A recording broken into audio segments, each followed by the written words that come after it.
up. I look tiny Well, from there here. we go. Hi, Oh, there hi, we hello go. everybody. Excellent.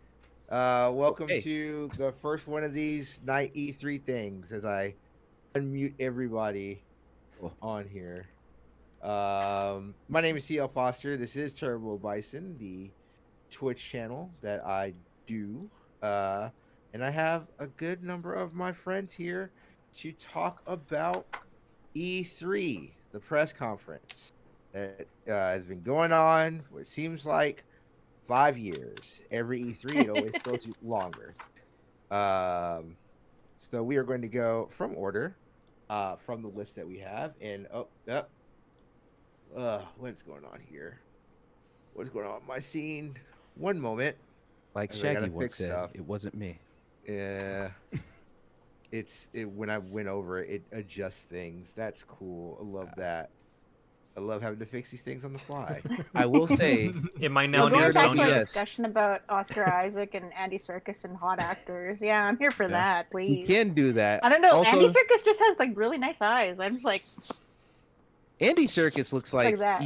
he has like the Robin Williams eyes, where it feels like his eyes could tell a story without him talking. And Oscar Isaac, nice hair. That too. That too. I will say, TL, if you're on OBS, you can hit Control Z now. They added that recently, so They you did can just add undo Control something. Z. Cool. Yeah, I actually so think if I did. I something know got what shifted. I know what I did wrong. I had it originally, windowed form, and then I decided Maximize. to maximize it, and then that's where the issue came in. Because of What course if you this just this wouldn't be easy. gotta love it. trying to think who else is hot. Now that I'm What did I It's hard to miss? think I of- was only gone for a second. I was literally only gone yeah. for a second. We get we got on Sony a whole here. thing. We got to start talking about some hot actors. You know. Yeah, I Zach mean, the Moon though. I saw that picture of Oscar Isaac in Dune, and I was like, wow, look at this guy. There we go. That's a good looking man. That's a beautiful man. It's a All good right, beard. This is just a sign of how low energy the E3 has been this year. That we're just Yeah. rating the super hunks instead. Look, Because of E3. speaking of good The men looking have been people, hotter than the we have United some good looking people here on camera now. Again, No. I am TL Foster. You can see on the bottom there, twitch.tv/Turbo Bison. To my right, I have one Mr. Robert Beach from the PNB podcast. I put it on there. That's where he is from. Who's ready to kill chaos? What does that Oh mean? God, We will. it's a we'll get we'll get fully into it. Final that. Fantasy meme. Yeah. We'll get to it. Yeah, it's a I Final see. Fantasy thing. Yeah. To his right, or right? Yeah, it is his right. To his right, we are joined by Greg Moore from Lacquerware. What is going Oh on? hi! It's good to be here. Underneath me, we have one Mr. Emmett Watkins Jr. You can find him at EJ Sponge 61 on Howdy, Twitch. howdy. Thank you for having Next to him, we have my good buddy, Mr. Ryan Robinson from the Save Continue podcast. You can find that wherever podcasts are found. Yeah. And True. and last but not least, yet another one of my podcast partners, I have Miss Sonia Ballantyne from the Pool House podcast. This time we're not live from the Pool House. We are live in the virtual E3 room. I guess talking about hot actors. Ikira in the chat says that Dev Patel, hot actor. Not wrong. Ooh, yes. Which one is Not Dev wrong. Patel? The Uh, Green Knight. Oh, and cute. Green. Still no. I don't know who that is. Slumdog Shit. What else Millionaire. do I know Slumdog Millionaire. I know that guy. Maybe? Yeah, I know that guy. He was yeah. also in. Did you guys see that? What's that? That weird newsroom. The newsroom. He was in the newsroom. The He weird played show, The that Newsroom. Weird. The newsroom is a very weird show. Like I rewatched that during like the start of the pandemic. Not a great show. Not a good show No. either. It's just That's the one with Jeff Daniels. yeah. It's the one with Jeff Yeah. Daniels. Olivia Munn. I watched one episode of that. Yeah, it's like what's that Fox News dude? Morning Joe. It's like if Morning Joe was also a Joe television Scarsborough, show. or Yeah, Joe Scarborough. Yeah, it sucked. It was a bad show. Kind of how like a lot of people feel about E3. I don't agree with that. But as master of the segue, that's a segue we can use. E3. A lot of people have just been whelmed by it. Yeah, I am thoroughly whelmed. Yeah. Yeah. Great Yeah. segue. Not disappointed though. You said you're disappointed. I said I'm not disappointed. You're I'm not finding enough disappointed. in here to keep the hope, keep the faith. I'm kind of whelmed. Because as we were talking before, we went to camera. If we were all together in LA, this is basically what I'd be doing, not knowing anything about the show and just eating whenever we stop to see something. So that's what I'm doing right now. I was most excited pre E3 to see the new Death Stranding director's cut, which I am planning to buy a PS5 just to play. So, because I really enjoyed Death Stranding, and I'm excited to play it again. Like, hopefully with a little bit, probably with a little bit more of less of focused on the story and more just running around, because that was the best part of that game, was just like finding things and exploring. Have they said anything about like what's gonna be in there? No, No. just like it's just they just had a trailer director's that was cut. a reference to MGS. Metal Solid Gear, Snake, yeah. Metal Gear, which I've never played, so please don't hurt me. Yeah. But I've heard a No. lot about it. No, I mean, look, I don't, like I said in the thing, I don't understand why they're doing director's cut, because like, isn't that the whole point of having Kojima Studios, that you have complete control over Yeah, it's hard to everything? believe that they like forced his hand to cut a lot of stuff, you know? Yeah, it would be like, yeah, you can only do X, Y, and Z, but like, I mean, I guess that's what it's going to be. But like, on the moral fact of E3, I think what we are seeing now is there's so much access for people to do these events throughout the year. Like when E3, when it's at its like big heyday, where people could like watch these shows, and these big spectacle, like showcasing like the brand new thing, like there wasn't as a prolific like for companies to be like, oh hey, I want to talk to the customer to say, here's what we're showing. Like the Capcom thing was today, and a lot of people were upset because Capcom didn't have like all these like grandiose announcements, even though they said up front, hey, we're showing these 5 things, and that's it. But they also just did the Resident Evil showcase like 2 weeks ago, right? And then like there's just other things that have been going through. So I just don't understand. What I'm more kind of pushing towards is like, this is what E3 used to be, and now people are seeing it because of how interconnected we are, that it's not this thing that is built for television where you watch it and it's like, and here's another big thing, and here's another big thing. It's an investor meeting of, here's where our roadblocks are, here's the information that we have, here you go, right? Like, so for that, I don't know what else you could have wanted for it, you know? Yeah, well, a lot of people think it, like, I thought that E3, like, totally not knowing anything about E3 previous to 5 years ago, I thought it was like the San Diego Comic-Con of video games. And hearing you say that, it's like, okay, that makes sense. Because all of the big releases that I would have expected from a conference like this, like, for example, one of my favorite games, Dead by Daylight, is releasing its Resident Evil chapter this week. And that would be something that they would probably announce at E3 if they had waited. But I don't know, like it's just strange that people are expecting all these big things to break, and like they're breaking their own hearts by announcing like leaks and stuff like that. Like I think as a culture, we really need to stop ruining the surprise for ourselves, I guess. But I don't know. Like tweet me if you don't agree. I think a lot of it has to do with the fact that like over the last few years, they've kind of moved toward a direction that has kind of opened up E3 to the people who don't work in the industry and made it this more all-inclusive event. And on top of that, like there have been like some really huge announcements that have been made at E3 that have gotten people excited, and because of that, people are expecting like, how are they going to top last year, right? But the fact of the matter is, it's just like that's not a guarantee, and you're not always going to see something that blows you away. I think the fact that like looking at it like maybe 4 years ago, we had a bunch of games that were announced and they were all bangers and like everybody got excited, but like, I mean, that's just not the case anymore, especially with the way that like E3 has kind of the prominence of E3 and what it is has been reduced, especially with the way that people are breaking off and doing their own shows now. E3 isn't what it was. Now we're just like, I'm gonna watch the Bethesda show. It used to be I'm gonna watch the Bethesda show and watch the Microsoft show. Now they're one and the same. Right. I'm gonna watch the Ubisoft show and things like that. So E3 isn't. It's more of an idea at this point, I think, and more of a thing to mark on your calendar so you know when to watch everybody else's shows. But I don't think E3 is the thing to watch now. It's a month.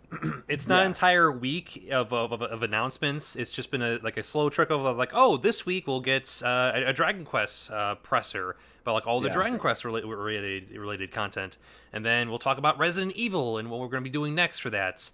And then come Thursday, Keely's going to host something else where he's going to announce, I don't know, that new that new Dark Souls game that I completely forgot about. Elden Ring? Elden Ring, that's the one, yeah. Elden Ring, yeah, okay, yeah. No one tweeted him about that. Oh boy.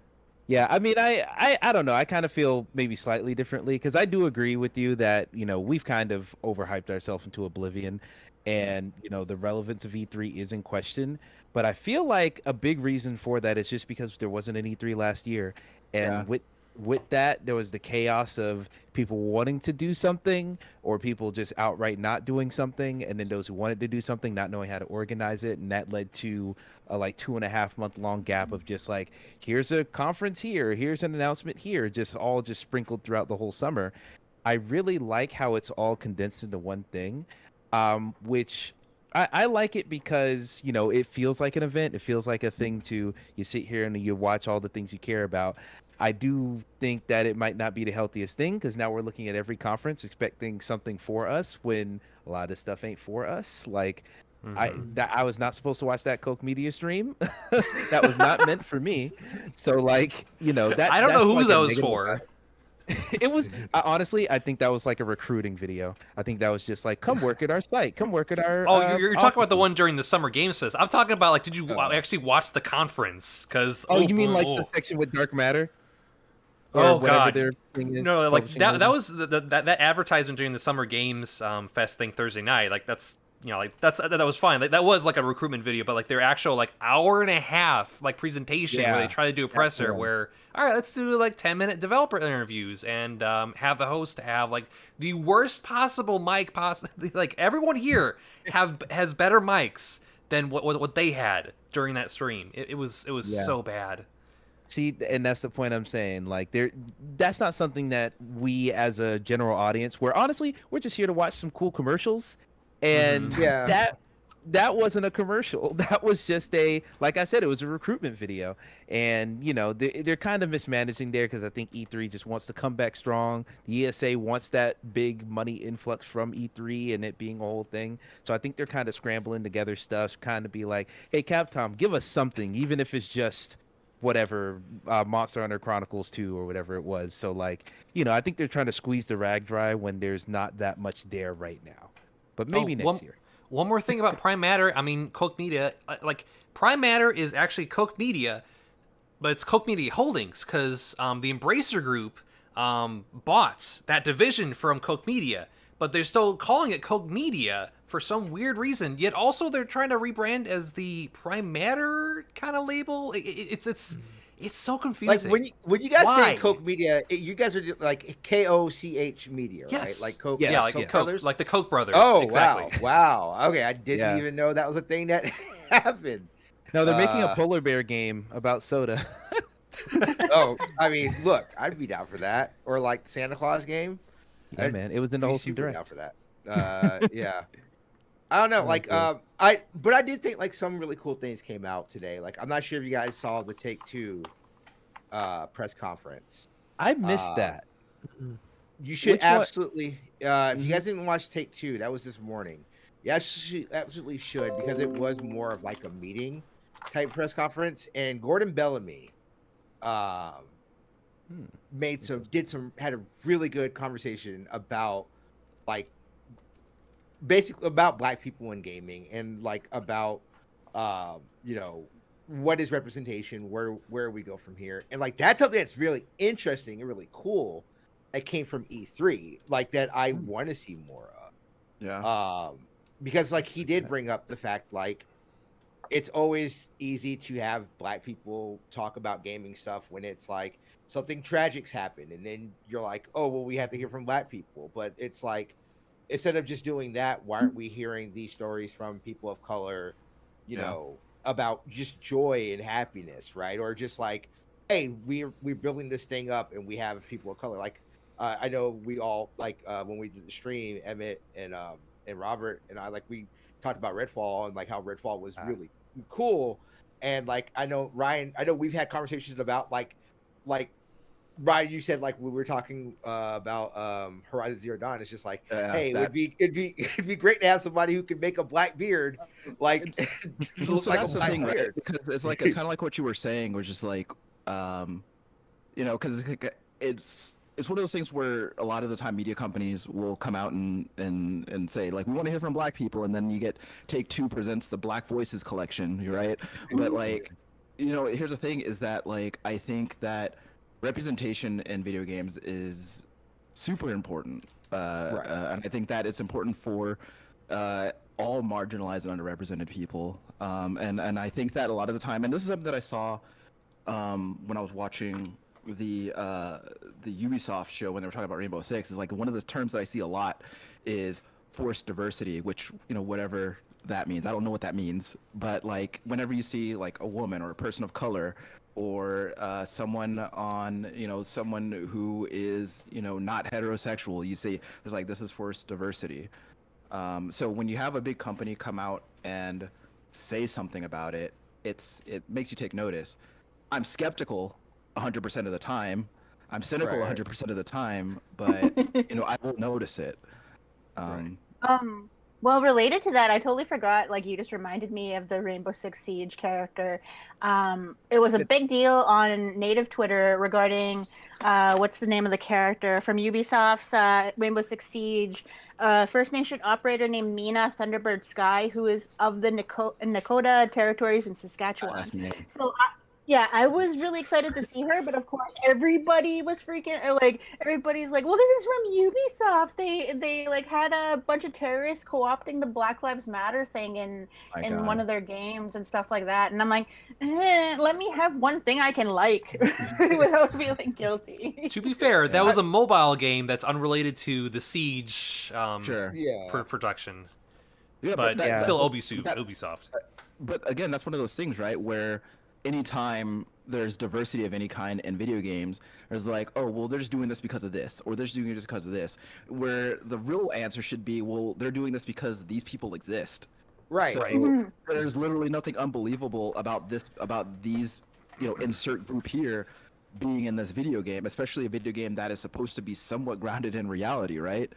And so when we see black people, and when we see native people, when we see like gay people, it's always like, well, I mean, they're just doing it to quote be woke or whatever. But like, no, like these people exist. So I mean, honestly, it's not only just because people exist; it's because it makes players feel good, and because it makes players feel good in a capitalist society, it makes Ubisoft more money. The more bases you can cover in diversity. I mean, hey, why you think we can choose our gender in Assassin's Creed games now? Because it made more money when they let you do it. So like they'll keep that up and they'll bring more people in. They had my friend play a character in the Assassin's Creed about the Mohawks. One of my friends played the villain in that game, and I was like, I'm buying that game and all the downloadable content. So. There you go. That's what I'm saying. I mean, it's the Michael Jordan line, right? Like, Republicans buy shoes. Like, that's the thing that people are realizing about. Like, well, it's the thing that people are realizing about, like, people of color. Like, it's not a coincidence that Black Panther made a shit ton of money, right? Like. It was a black superhero set in that world. It's like, that actually had money behind it. There's an audience that will go out and see X, Y, and Z. They'll throw money at it. And like you said, Ryan, it's like I said, Redfall, a game that I probably would have never even thought about. I see a black woman on stream that's a black woman that I've seen in real life with hair I've seen in real life. And it's just like, yeah, well, I'll throw absolutely money on here. Yeah, exactly. Like I'm totally down for that game as well. Like it's something that is weird because like the more it pisses off like the core audience of gamers, like like the white cis dudes who are making this world worse, like at me on Twitter if you don't believe me. Anyway, but it's just bothersome because it like gets me more active into getting that game. If like it pisses off the wrong sort of people, I'm like, okay, I'm getting that game because I'll probably enjoy it. Yeah. There you go. There we go. Yes, sir. Yeah. I just think that honestly, like, we my wife and I were watching that Redfall trailer, and I remember like if you haven't seen my wife, she's a black woman with very big hair, just like the girl in that trailer, Layla, and it's one of those things where like she looks at it, and this is only happened a handful of times because tech is racist, but she looks at characters like that. She's like, that's me. I want to play that game. I want to play that. And like, it's hard if you've never been wanting for representation. It's hard to really like articulate how powerful of a feeling that is. And also like that game also had black vampires in it, which is dope as hell to me. So like I'm for it. True. Yeah. Yeah, I guess let's talk about some stuff that we saw that we are really jazzed about, and I'll kind of go first because it's a thing that it happened on Thursday and not enough people are super excited about it, but I am, and that is Metal Slug Tactics. There was the first game I saw. I streamed it here. I lost my mind. I cannot wait. It is going to be so much fun. A Metal Slug game that is also Advance Wars, and it just looks so much fun. I can't wait for that. That's gonna be. I think it's remarkable that game seems to not be getting overshadowed this E3. That's the exact kind of game that would get overshadowed if they announced at E3 normally. But I feel like I've heard as much like buzz about that as pretty much anything else so far, which is deserved. Yeah, it's super dope. Like, why would you? I was saying, why wouldn't you want SNK? Like, as soon as I saw SNK, I was like, okay, I'm in. I love SNK. I like those games, and it's just Metal Slug. It's more Metal Slug. The only thing could have been better, and I only thought about this today because again, with conversation with Ryan, is that they would have announced like a new Mark of Wolves. That would have been the only thing that would have made me lose my mind more. I want that so bad. I remember when they put out Mark of the Wolves on PS4, and I was like, they're putting out Mark of the Wolves rollback. What? And like but unfortunately like I don't have a lot of fighting game friends, so I have like nobody to play it with.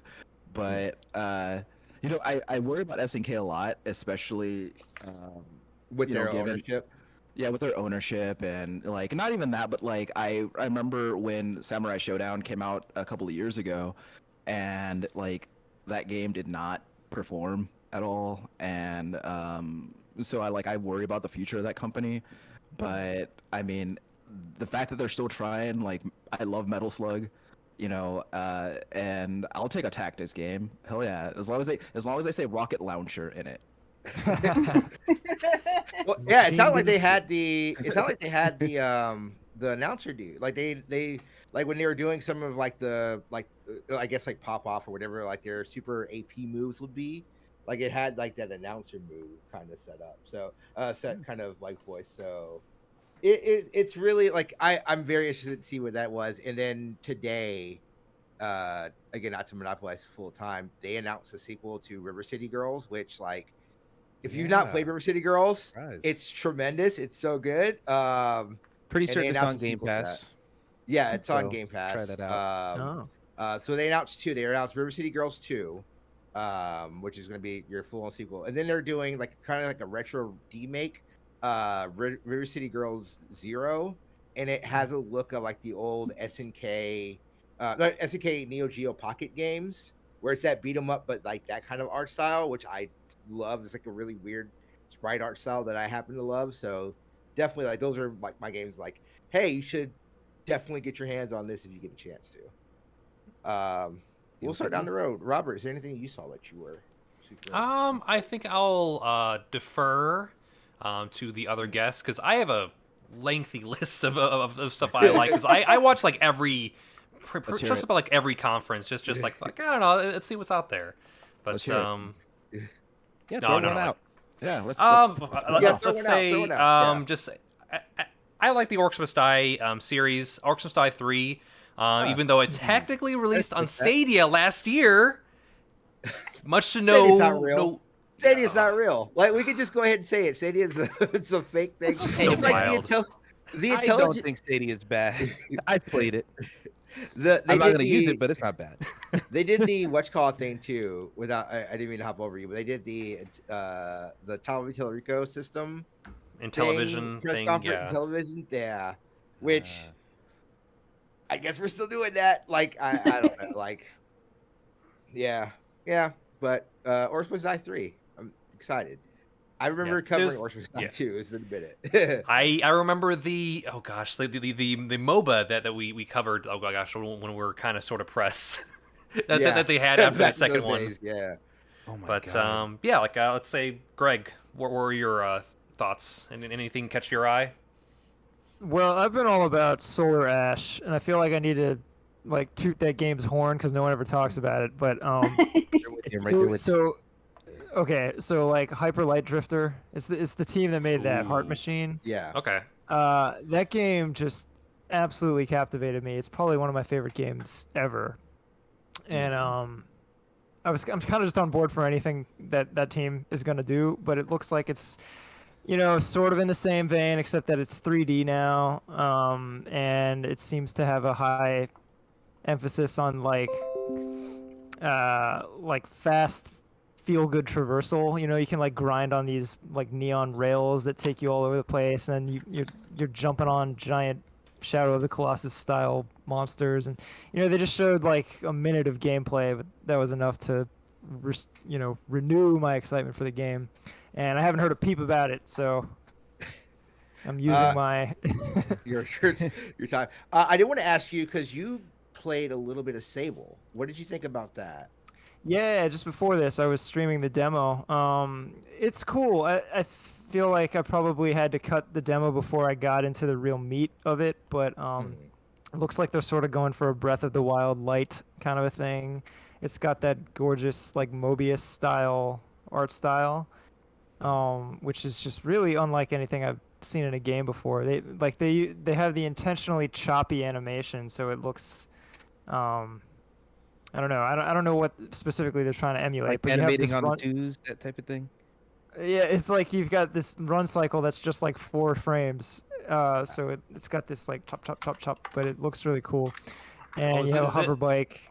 Is it like that one costume in Spider-Man where it was Spider-Verse, the Spider-Verse costume. Like the 30 exactly. frames, the 30 frames costume where it's like this is like a certain amount of frames, and that frame skip is like what makes the animation look where it is, I guess, kind of. Yeah, exactly. It's like the stylish choppiness. But then like I didn't get into the that much of the game part of it. Like I got to this part where you unlock this thing that lets you glide around in a bubble, which is good because it's this big like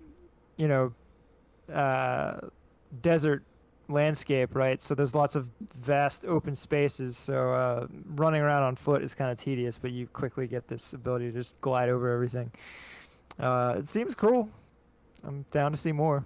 How open world is it? You mentioned Breath of the Wild, and this is like, oh wow, that sounds huge. But I looked at it and it seemed more like a narrative experience kind of situation, where like it's smaller scale.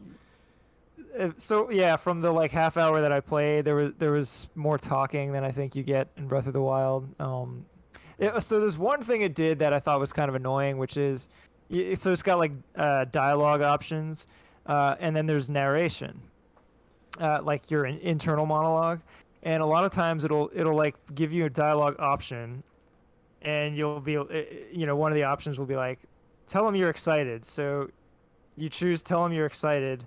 And then the narration is like, you tell him you're excited. And then your guy says, I'm excited. And it's like, it's just like repeating itself a lot. That's like the Biomutant problem. Oh yeah, it's not like that is what I heard about Biomutant. Same thing. It's like it's telling you everything that happens as it happens. Interesting. Uh, Yeah, I really want to play Table. Oh, sorry. Go ahead.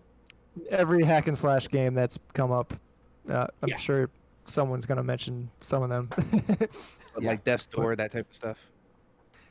I was thinking like the Team Ninja one. That's like a Final Fantasy. Oh. Yeah, we'll get to that. Origin. We'll get to that. Yeah. We'll get to that. I figure that's a big one. So Yeah, we'll get to that. We'll get to Origins. This Abercrombie fish model going to fight chaos. Absolutely, we'll get to that. I have thoughts. That's fine. Emmett, All right. what have you seen? What have you been seeing? What have you been seeing? I've been seeing a lot. I haven't caught up on every single conference, but there's a couple of really good ones that I like. The main ones are the Atomic Heart demo. Well, I guess it was a demo, it was a trailer, but during the Xbox conference, they showed off Atomic Heart. And honestly, much like Biomutant, Atomic Heart has been one of those games where it doesn't show its face a lot, but when it does, it is all I can think about for the next week. And I think that game looks so cool, so weird, so interesting. I love first-person weird art style, kind of janky looking stuff and Euro tech and all this stuff. I love everything about the vibe that game gives me. So I was excited to see it in the Xbox conference, but I was really hoping for it's going to be on Game Pass day one, which is great for me because I'm poor. But like, I would love. I was really hoping we'd get like a date or at least a year, just something along those lines. So I really do dig that still. But also on the indie side, I was digging a lot of the stuff that I saw in the Wholesome Games showcase. Yeah, me too. Yeah, a lot of those games were really good. And actually wrote down, where was it? I wrote down a couple. Okay, yeah, right here. Mainly the two I want to shout out are Lego Builder's Journey, which I thought looked incredible. Like for those of you who haven't seen it, think it's like Captain actual Toad, Lego bricks. Yeah, it's like Captain Toad, but it's all like Lego people, and not like Lego movie people. I mean, people made out of like the weird Lego bricks. If you use Lego pieces to traverse. Exactly. And it just looks like it's like stop motion, but it's like at 60 frames, so it looks like weirdly smooth. It looks really, really, really cool, and that's absolutely my shit. And then also We Are OFK, which I remember seeing a gameplay or a clip of something from it a long time ago, but I just thought it was like what's that KDA song that they made for League of Legends? I thought it was attached to that for some reason. I know. It's a weird, obscure thing. I'm too old for that. Yeah, I honestly, I am too. But in any case, I thought it was attached to that. Turns out it's not, and it looks like just a very beautifully animated and really cool art style narrative adventure game. It gives me like Life is Strange vibes, but if they were in their 20s instead of teens. So I'm really digging that, and I definitely want to check that one out. We Are OFK. And honestly, their website's really cool too. It's just ofk.cool. So shout out to that. So yeah, those are like the main ones. There's of course other games I've been interested in, but those are like the highest highlights for me. Ryan, is there anything else you've been seeing? No, video games were a mistake. I'm kidding. Not wrong. Yeah. Turns out that was the most accurate. That was actually the correct answer. Yeah, there was actually, but it's a lot of stuff that I've been like that's been on my radar for a while. Like Back 4 Blood, absolutely. Like as a huge Left 4 Dead fan, like I was elated when Turtle Rock was like, "Hey, we're doing Left 4 Dead again." And so getting to see more of that was awesome. Also, Stalker. Yes. Like I played the original Stalker, like back when that was new, and I remember like feeling like that game really wasn't for me. Like I didn't really like a lot of the tone or like the general vibe of that game. But this one, just I don't know, something about the way that it looks and the kind of like the the whole theme of the game so far has me interested. We'll see what that game turns out to be as it goes on. It seems like it has like the Witcher 3 vibes, where like you played the original Stalker was akin to like Witcher 1 and 2, where like there was a lot of jank to it, but like Witcher 3, they've really sanded it down and make it a lot more palatable. Yeah. Well, I hope it doesn't turn out to be like Witcher 3 because that game was a mess when it came out. But Yeah, I'm looking forward to hearing more about that game. Also, there was God, shit. Oh, Elden Ring. Of course. I'm a Souls fan, um, and the idea of an open world Souls game is very intriguing to me. I'm also one of those nerds who pays attention to the story in Soulsborne games, so I'm also prepared to cry. Um, I'm really looking forward to it. Now you get all that George R. Martin flavor to it too. Well, yeah, and like people keep bringing him up, and the way I see it is that guy writes fiction with child rape and no black people, so his involvement means like zero to me. Right. Not wrong. And also, I really want to know more about this Redfall business. Oh, hell yeah! I really want to know more about what this game is. I was like, it seemed like I think like I heard the word, I heard the Division brought up in reference to this game, which I mean maybe I don't know. I don't know, but I was hoping that it would be third person, but it's first person. So, but either way, I'm very intrigued by it. Teal, I think you and my wife were having a conversation about how like there's not enough vampires in video games, and so like I'd like to see what they do with this because it looks interesting. I want to see what like the story is and like how they're like what because I assume all the characters have different abilities and whatnot. So, but that's more or less it as far as it comes to mind anyway. Those are the big ones. There's like 4 different like Left 4 Dead likes because you got like Redfall, you've got Anna Cruises. Like, I'm not complaining, but it was just like all at once, Yeah, I mean, More the merrier. I'm sitting here like my crops have been dry forever. Give me a Left 4 Dead well, and when I told my sister that Back 4 Blood was coming out, because like that was the game me, my sister, and my brother would play, right? I told her Back 4 Blood was coming out. Like her and my brother were like, "Wait, what? Like finally we get another game." And now I got to show my sister Redfall, and she loses her mind because she's like, "What?" And like, yeah. So it only sucks because like there's a character I literally will never get a chance to play because she's already going to play as Layla. So like that's already out. You can play single player. The thing. Layla now, TL, you're Layla now. Okay, I'll let her take that from you. Look at me, you're the Layla now. But I mean, but I like I said, I'm super excited about that. I'm super excited about that world because like, Yes. I'm not a huge fan of zombies, and like if we're just doing the Van Helsing thing where you're fighting like vampires and maybe other mythological like creatures, like that's going to be really interesting. Hell yeah. Yeah, like and like you said, Ryan, like the fact like the like all the bad guys are not just monochromatic white zombies or whatever. Like there's actually diversity in the vampires. Like that's really, really cool. And that last shot, I've been thinking about that last shot since I saw it, where the dude is like standing, like they're walking away, and then like I think Brendan said on the stream, he was like, "Oh, like they're not vampires because the sun went up." But then the guys like created an eclipse behind them, and I was just like, I really can't wait to find out what the story is. Yeah, because like I'm in all the way. Yeah, the fact that they have like a pet robot alongside like arcane magic and like vampires and werewolves, so much at once, and I love a good mishmash of stuff. So yeah, ready for it. Oh, I forgot to mention Guardians. I wanted to before I forgot. That game looks fun. I want to amend something because I was not too fond when the Guardians thing was going on, but I think that was more of like it went on forever. Yeah, it did. That was a really long segment. It went on forever, and there's a lot of stuff that I like. Me personally, like TL, I don't enjoy in that game. Like I think like the branching option stuff looks really cool. I think it's actually a really cool idea to do with Guardians of the Galaxy. I just like the constant chatter, banter. Like I'm just like I'm like, bro, can I just like use a slider to turn some of that off? Just like another biomutant problem. Because like it's just like because like at some point it's just like I get wanting to be piffy and having fun, and like that's the appeal of those characters.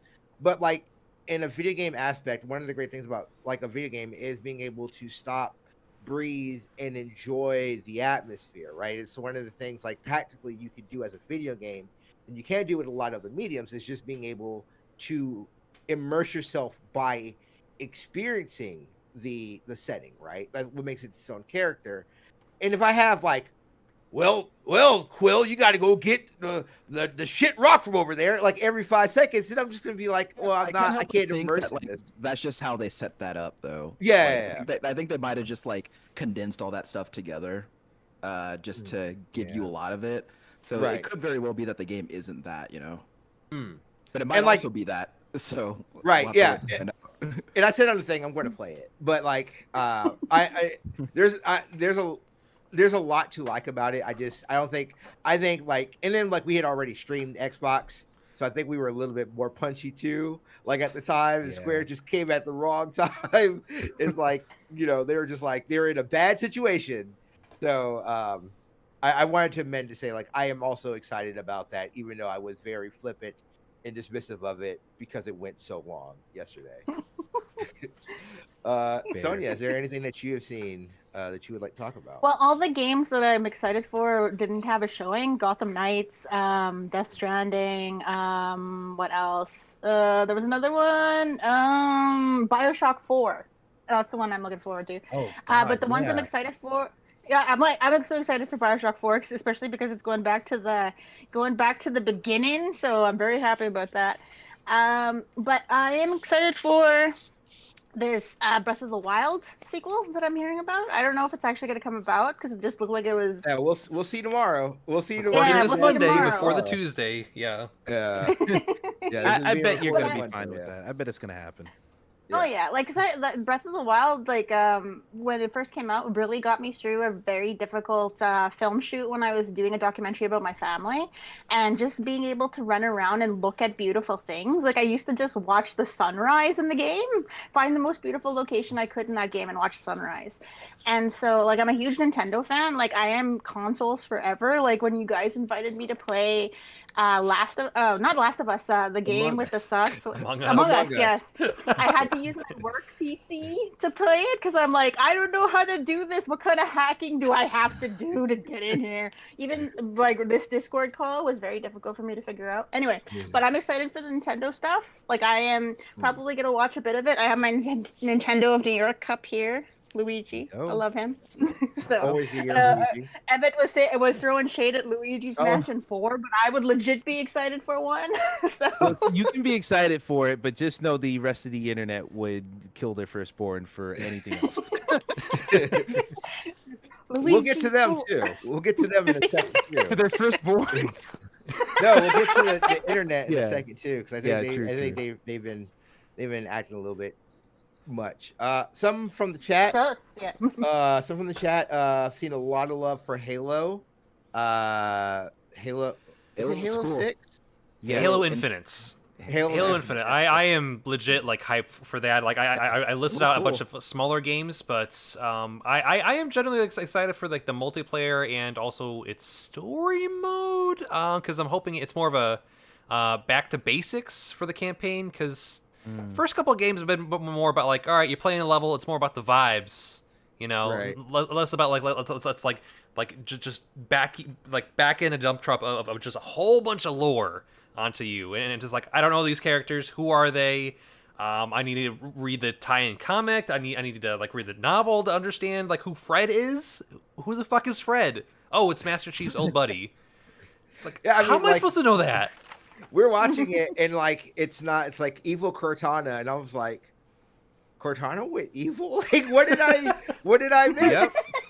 But I mean, yeah, apparently it's a thing. Yeah. I mean, this is a complete abstraction because I've only played Halo 2, so I'm not sure what happened up to the best current Halo. place. Yeah. Well, I've only played up to Halo 2, but my thing is, if it's anything like Gears of War was doing the same, kind of had a similar trajectory where the first 3 came out, then a new developer hopped on. Gears of War 4 was very by the numbers in the same way that Halo 4 was very by the numbers. It was just another Halo. They put a couple twists on there, but they didn't really do too much extra. Gears 5 is where they made a really big twist and did some stuff that people didn't expect that really changed things a lot. Sounds like Halo 5 did the same thing, but no one cared about Halo 5 to try it. So you have all the hardcore. No one played Warzone. I mean, that too. That's the thing. So you have all the hardcore people who are all about Halo, so they play 5, and because it's taking new and exciting, different leaps with its story, they don't like it because they're the hardcore. But all the people who would have dug that change did not give a shot to Halo 5. So I'm really excited to see where they're going with Infinite, because I really appreciate what Gears 5 did, and if Halo 5 did that, and they're coming back with Infinite, it seems like they're like retconning that stuff. If I was someone who was inclined to enjoy Halo 5, which I don't know yet, but I'm planning on beating all of them before I get to Infinite, but it seems like that is a little bit of a cowardly act, but maybe it'll pay off in their better nature. But either way, I'm excited for the game. Add a grappling hook to anything and I'll play it. So here I am. Question. This is related to us talking about Black Panther and like putting diversity into games. Do you think that a franchise, its longevity is based around its fan base or attracting new people to it, such as Black Panther, like creating new properties? Is that what's going to make video games more successful, or is it going to be the continuation of franchises like this? I think that. Yeah, go ahead. I think that increasing an audience is never a negative, right? Like I really hate the thing of like, we need to build this with the hardcore fans and have the hardcore fans in our mind for it. And I say this as a content creator, right? As someone who makes stuff, like, it's always cool to have people that you rock with, like, stay with you, but you want to grow because you want more people to experience the stories. A lot of these things, especially with games, as we talked about with like the lack of diversity in like the gaming space originally as well, getting more voices in to attract a new audience and evolving your story is only going to help in the long run, because you are able to build and make something better. I look at something like people forget, like, Lara Croft had to die and then they had to redo those games, to make it better. And they still have, like, there's still a way to go with that franchise and the storytelling, right? We talked about DMC earlier. Like, one of the reasons why I liked about DMC was it wasn't Devil May Cry again. It was a different way of telling that story. I never see it as a negative of wanting to broaden out your story and involving more people into it. Mm-hmm. I think go ahead. I think we're like looking at it from like another perspective here. So we're talking more about like inclusion compared to like how to sustain a franchise, like how to keep it fresh. Like what we're talking more about is just like, well, we're trying to be more inclusive and have more characters that actually represent people around the world, people who represent the community. That's always a good thing, but just like sticking to like what makes like the core competencies of the franchise. I think like trying to keep it like centered on what makes the franchise good. That's always a good thing to retain it and not be so broad. Like kind of have like the Resident Evil 6 situation where it became like so broad and so actiony, it became so nonsense in that, and then they had to revert back to, no, we're straight up going to be trying to scare people now. So I don't know. That's my perspective on that. Yeah, I think it's I don't know. I think it's like the best idea is to, if you have a franchise that is successful in everything, use that to piggyback into something new if you're going to want to change a lot of things, because I really do think there's value in just ending a franchise. Like, unless it's like some anthology type thing, like a Final Fantasy, like, of course, that's different every time, so do what you want. But, like, I'll use a case like this. In the case of God of War, I'm one of the very few people, admittedly, that like those original games. I know that they were schlocky and trashy and all that stuff, but like that was part of the charm for it. So when they came out with the new reboot with the like much more grounded Kratos and everything, while I still enjoyed it, it wasn't giving me the same thing that I liked from the old games, which led me to think, why not just make a new game out of this? Because the new fans you get are not going to go back and play those games that are completely different. So I think honestly, we just need more new franchises, because I don't want us to end up like the movie industry where we're rebooting the same things and you get a Terminator Dark Fate every other year. So all due respect to that movie, I thought it wasn't horrible, but here we are. No, It's you okay. can say it's bad. I You can liked say it, it's yeah. bad. It's fine. Oh, you can say it's bad. Jeff, Okay, here's what I'll say. I can admit that movie was bad, but I was just excited to see my Terminator people again because I love that franchise so much. But yeah, that's Better my than whole Gen thing, right? Wysis. Yeah, exactly. Genesis is not Well, that I I'm bad. learned just Dark thinking- Fate, so like you asked my wife, like we were in the theater and I cried at the end of that movie. It was I good. almost I did liked too. it. I almost did too. God, I'm such a bitch for Terminator. I'm sorry. Well, I'm just bringing this up to you because I was never a Dark Souls fan, but because all I ever heard about it was like you only play it if you hate yourself, and you only play it because it's difficult, and you want to beat it. And then I found out about Bloodborne, which is basically Dark Souls in H.P. Lovecraft, and I love horror. I love Victorian horror, and that was what got me interested in like what's the Japanese one, Sekiro? Yep. Like yeah. That's one. same one, yeah. And so it was something that was interesting to me because stuff like that makes me interested in the other developing companies stuff. If it's like, oh, it's similar to Bloodborne but it's a different type of universe, like I would love to try it. Like I think it's more of that type of stuff where it has the same mechanics in a lot of ways but the story is different and it's a little bit like it just brings new people to the thing because I used to like hate Dark Souls. Now I'm really interested in trying it, like just because of my experience with Bloodborne. Yeah, Right. There you go. Yeah, it seems like the games industry relies a lot more on franchises than film, even though film has franchises. There's like, I mean, how many new IPs or new, at least new to the film medium IPs are there a year versus how many new video game IPs? And I think it's true. Like the longer a franchise goes on, the more baggage it collects. And then there's some people that you're just never going to pick up. Like I was kind of the same way. Like I tried Dark Souls 1. I was like, I hate this. I hate this. I hate this. But I wish I liked it, you know, because there's so many cool things about it. And so when they did Bloodborne, I tried that because it felt like a new chance to like a thing by this company. Didn't like it, but then tried again with Sekiro and I loved it. And then I went back and sort of started to like the other ones more. It would be cool to see, and I think we're going in that direction where people are starting to build more of a, I don't know if relationship is the right word, but like get more attached to developers as opposed to the franchises themselves.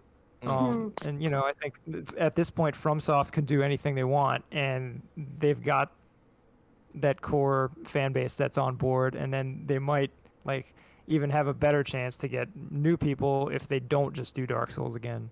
Yeah. Right. Well, like it's weird, right? Because like you know, there's the opinion that like maybe they should just end the franchise and like make a new one, but like it's what the thing is. That's exactly what From did. Is they made Sekiro, they made Bloodborne, and but they also have Dark Souls. But the thing about it is when you're talking about Sekiro or Bloodborne, we're still talking about Dark Souls. So it's like if Capcom was like, okay, well, or a better example, if NetherRealm was like, all right, so instead of making Mortal Kombat, we made Injustice. Street Fighter. Like, here's the thing: is that Injustice came out after Mortal Kombat 9, and people were still talking about Mortal Kombat when Injustice came out. Right. So it's just like you could do that, but the fact that, but like to your point, like people are in that situation, people are attached to the developer, and they're just like, well, NetherRealm made this, so it's gonna be good. So like even if you are a developer who is well known and you make another franchise, people are still going to be talking about your greatest hits anyway. So I mean, it's so either way it works, just as long as you do something to move that that property forward. But that's just what I think. Yeah, I think like a great example of a franchise being revived very recently, Emmett's Ratchet and Clank. Like that franchise, there's been like a wealth of like accessibility options to help expand that base, and so more people can enjoy and play the game, and also did enough things to entice new people to hop aboard on this new franchise. Because essentially, it's not really a reboot; it's a continuation of the last 7 or 8 games in that main series, but really those games don't matter up till that point. Yeah, true. I will say, just to play off of the things that we were just talking about, number one, just realize I'm wearing my Song of the Deep shirt since we're talking about Insomniac with Ratchet and Clank. And number two, since so many of you like Souls games, try the Surge 2. That's my favorite Souls-like. I love the Surge 2. Sci-fi yeah. Dark Souls. Hell yeah. Oh, It's great. really? It's Yeah. great. Is that on it's console? Dark, yeah, it's Dark Souls it's Dark Souls with better combat actually. It's like how I wow. explain it to people. If Dark Souls had a style meter and you could cash in that style meter for like Yes. health or other power-ups. Absolutely. Now you're talking. Yeah. I don't know why I Surge haven't played 2 this is yet. what it's called.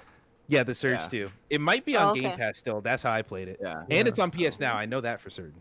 Yeah. If you want to Okay. download that. I did want to bring up because, like you guys, like I said, this actually dovetails to the subject I wanted to talk about, and I was trying to work on. I was trying to find the developer, and I can't find it now. But the thing I've been worried about now has been game scarcity, right? And what I mean by that is, one of the things that was a bummer during the Square press conference was those re-releases for Final Fantasy 1 through 6, the Pixel Perfect or the Pixel re-releases that they're putting out on Steam and phones, right? And then there was the other studio, and I can't think of the name. Greg, you may know the name of it. The studio that Doinksoft. was no, the one that was doing okay, wrong one. the all of the, like, it was the physical releases. They've since gone back and said we're not doing them all just physical. They're Is going it to go Devolver? to itch. No, it's not Limited Devolver. Run? Oh, no, Limited- it's like not super Limited rare Run. games. Super, like the game studio that was I think it is Super Rare Games, that was like their pitch was, we're going to do all these games all physical, right? And what I'm fearful of, and I want to get you guys thoughts on this, is like, are we getting to the point where we're going to have such a scarcity in what is actually archived and what we actually can get our hands on, like as we move forward? Because like the only system that is actively doing anything, like other than like PC, because PC you could do whatever, right? Because if you have the hardware, you could archive anything. But like Xbox is the only console that's actually like allowing people to do backwards compatibility with their original system. But like we're looking at these things, like I said, like we're about to release 6 Nintendo games that are still not on a Nintendo system as of today. Like it could be something that would be announced tomorrow. There's always a clamoring for Mother 3. There's always a clamoring for all these games. Like we're starting to get a lot of those games, but not in the original form. And it's almost like this is where we are at because of where capitalism is, right? Like we got Sega Densetsu 3, but it took forever, and then it was like, oh, and here's this other port that you could spend $40 for, right? Like, are we getting to a point where we're going to lose media? Like we're going to lose games in formats that can't be replicated or even emulated like super well? Like are those just going to be lost to time? And is that something that should be bigger, like a bigger conversation should be had about that, right? I think oh, sorry, go ahead. No, well, I was just going to say, I think that the only system that, as far as I can tell, that you'll really run into problems with that is probably PS3. But like the thing of it is, like, people are already archiving this stuff, right? As soon as these emulation cores come out, or as soon as these emulation cores are developed, then people are already actively archiving this stuff. So I don't think that we really stand to lose like that much stuff.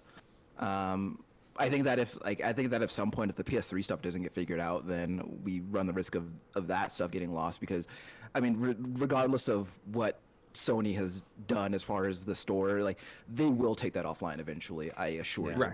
Right. And so at that point, then that conversation gets reignited again, right? And then you get into a broader conversation of what is ownership in the digital age and all that. But at the same time, I think that a lot of most of this stuff is already being archived. And I think that now, with the way that this hardware is being built and the way that the software is being written, I think that now, like, we stand a better chance of having this stuff archived than ever before. I think that the only real problem is whether or not people are going to be willing to do the work. But at the same time, that's not a problem because there are preservationists out there who actively care about this stuff. So I don't think that's going to be a problem. I think the real thing that you're going to run into is whether or not you actually want to go out and do whatever footwork is necessary to give yourself access to that stuff. But at the end of the day, that stuff will be there for you to get it. You just have to be. I think you just have to be willing to do the work to be able to interact with it. Yeah, there's going off what you said, there's always going to be nerds who are archiving this stuff. Like I was looking up a specific Tom and Jerry episode that I just had a screen cap of, and I was like, oh, maybe Reddit knows. So I put it on the Tom and Jerry Reddit, and within like 5 minutes, somebody knew immediately what era it was made and what episode it was, who was the producer, who was the director, and I was like, okay, we're never going to lose anything. So especially with our technology the way it is now. Because there was like a random Super Mario typing game from the 90s that I really, really loved as a kid. Mario teaches typing. I was like, teaches typing, yeah. And so I went looking for it, and somebody has an emulator online, and so it was just amazing to see. Like, I don't think as long as there's nerds, we're gonna have like people obsessively archiving this stuff. Yeah, it's pretty true. The only problem that we've said the only problem like 5 times in this conversation, but the problem that I think about most is video games are a very young medium. Like, it's been around for early 80s, maybe late 70s to now. And so there's only so many video games, but that number has grown exponentially in the last few years. Like, especially like the thing that I first thought of, Flash games are the thing that people have been struggling to archive recently. Like, I actually have a launcher on here that has like a good couple thousand browser games that they just saved before Flash got taken down permanently. And that's cool and all, but I guarantee you there's someone out there who played some tower defense game on candystand.com and no one else played it. And so he can't find it in that archive. Like, you're going to find more and more cases of that where it won't just be some random Flash game. It'll be like, someone actually brought this up. Does anyone remember Ibn Ob on PlayStation 3? Yeah. And Vaguely, yeah. no one see vaguely, because very few people cared about that game. Very few people played about it. But one of the games that I saw during the showcase at the Wholesome Games event pulls directly from that game's ideas. And so these games that no one played, what is it? I think it's like 2D and 3D or 2D and 1D something. I'll look it up later. But anyway, those ideas are still being transferred, and those are still going to go, those are still going to be needed. People are still going to want those games later to look at for archival purposes. So, it's a whole thing. I just don't think that people will be able to find the big stuff, but it's small stuff that makes new ideas for the future to me. Yeah. And you run into things like licensing running out and things having to get delisted. Like, there's I don't remember what the game was called. It was an Afterburner game for the 360 that you just can't buy that game anymore, right? Right. So you run into things like that. But I also am certain that there are ROMs of that game available for you to download if you were so inclined. And it's not like, like Emmett was saying, it's not an all-inclusive thing. There are some things that slip through the cracks, but I am very confident that a large majority of this, especially now that we keep having this conversation about storefronts getting taken down and things getting listed and things like that, I think that the awareness has been increased about the urgency to archive this stuff and keep it around. But again, I don't think people are going to catch everything, but I just don't think that we're at a risk of losing most of it.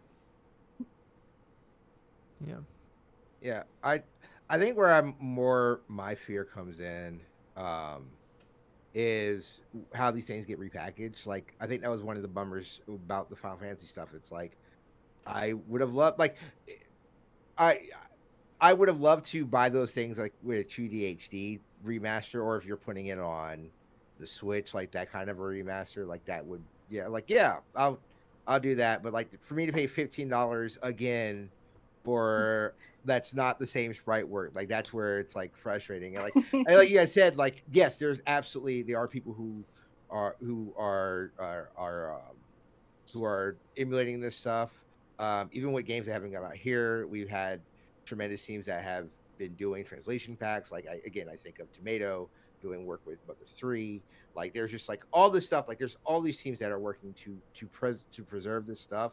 But I'm thinking more of like an official capacity, because that's where it gets thing. Like Nintendo, what was it, like 3 or 4 years ago, did a big thing where they purged a lot of ROMs, like a lot of those ROM sites. And again, like, yeah, there's always ways around, right? But like, I'm just thinking of like the mass, like having it mass archived, like that's where I get afraid of. And like when we talk about, like we use like analogous from this to like movies, I think of like the early 20s and 30s when, like at that time, just because of film rot and movie preservation, like we lost a whole generation of film because of stuff like that, right? Yeah, well, related to that, like, there's actually like a big site in Dawson City, Yukon, where a bunch of films that were thought to be lost forever were actually found, because Dawson City was the very last place these films would ever play.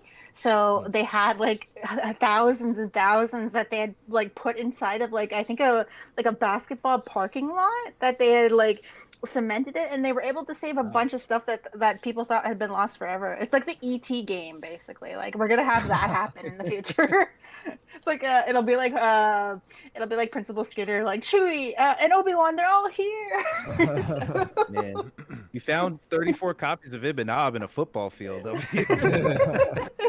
Oh boy. All right. Does anybody have any last thoughts before we bounce out? Before we end out? Anybody have any last thoughts? I'm gonna mention Lemnis Gates. It is the one that caught my eye at the PC Gamer press conference.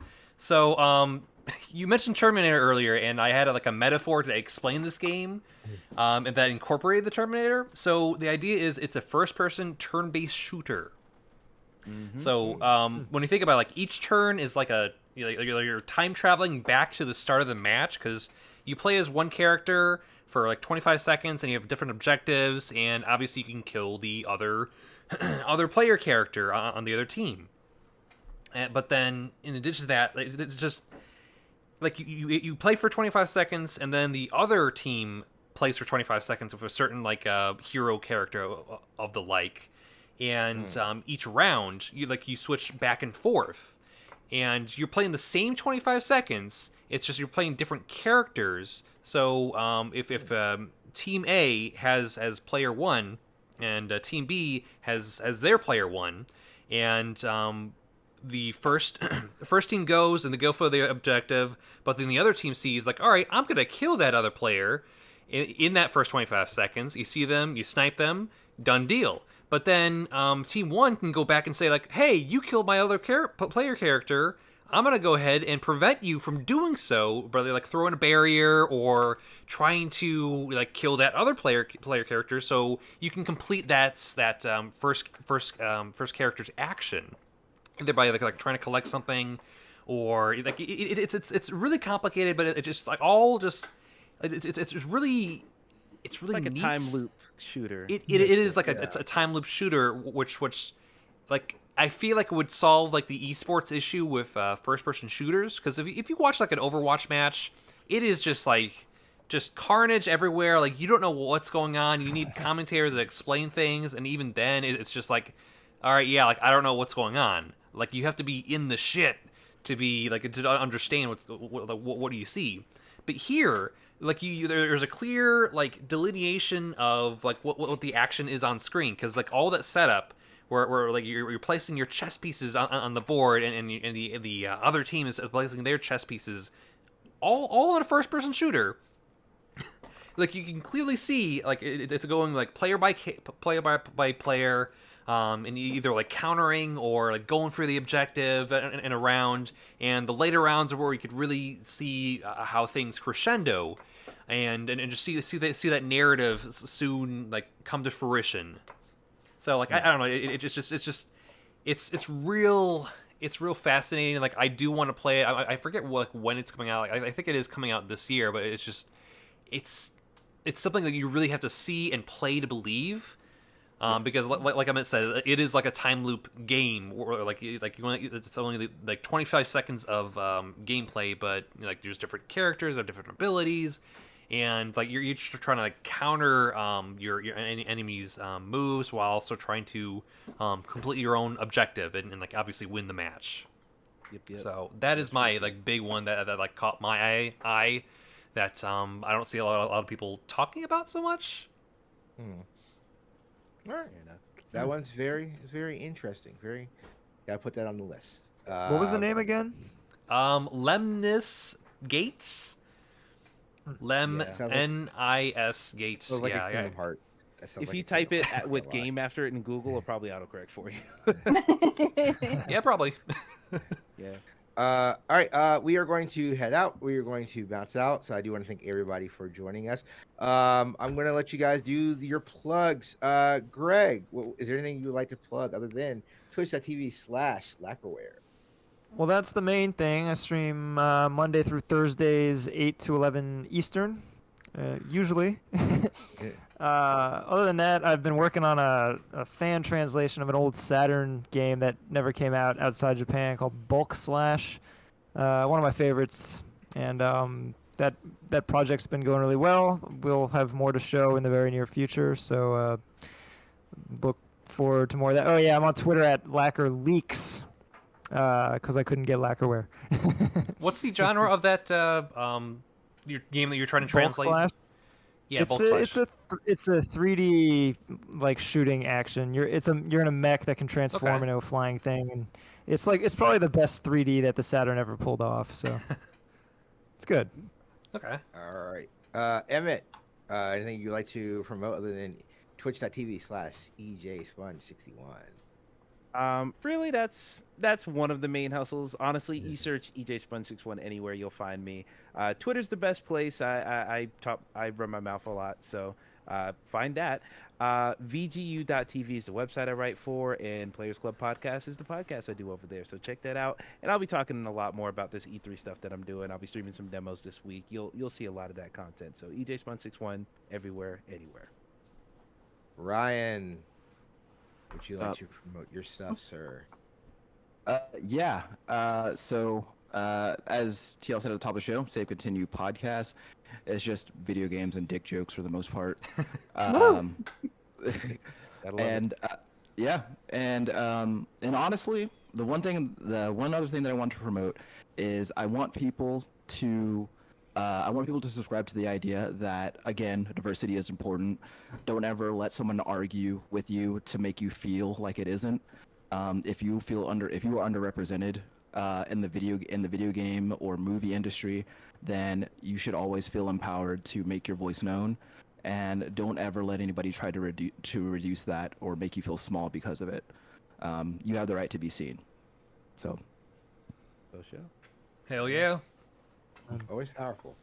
Ryan, always powerful. Sonia.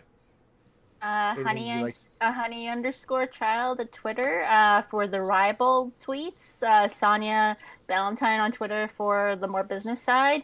Entity Boudoir for my Twitch, which is I do with my friend Chrissy, and we mostly play Dead by Daylight. Also, Live from the Pool House is a podcast I do with TL where we talk about the Fresh Prince of Bel-Air and OPP sometimes. And also, I was on the Page podcast with Pilar Alessandra, so talking about representation in film and media. So a good topic of conversation for this one. So yeah, check it out. It was really fun to do, and yeah, thanks for having me. Absolutely. Like I said, I'm so happy to have my friends here. You can always find me on Twitter at TurboBison. You can find me here on Twitch at TurboBison. If you're not following, follow. I'm almost a little bit away from 200. If you want like the stuff that we do, I do a show with Robert called PNB, where we talk. This is kind of what we do. We just have a free-form conversation. We just like to kick it. That's what we do. And like I said, I do Live from the Pool House with Sonia. If you want to support those, you go to patreon.com/PNB, patreon.com/Live from the Pool House. Kick us a couple bucks, if you think we're doing a good enough job. I do want to thank you guys so much. This has been an undertaking doing E3, and I will be back here again tomorrow. So tomorrow, I'll be doing Nintendo, me and Brendan Lundy, and then I will be doing another night show tomorrow, and then I will be done. E3 will be over for me, and I will retire from E3 coverage. So I do want to thank Now everybody. Gamescom. No, I'm kidding. No, there's no way. I'm not doing that. I do want to thank all of my guests for being very judicious with your time. I want to thank everybody who stepped out and stepped here to listen. And I will see you guys later. This has been E3. I don't have a good sell-off for this. Game on, gamers. Bye, everybody. Excelsior! All the above. All right. Thank you guys so much. I appreciate all of Yeah, you so absolutely.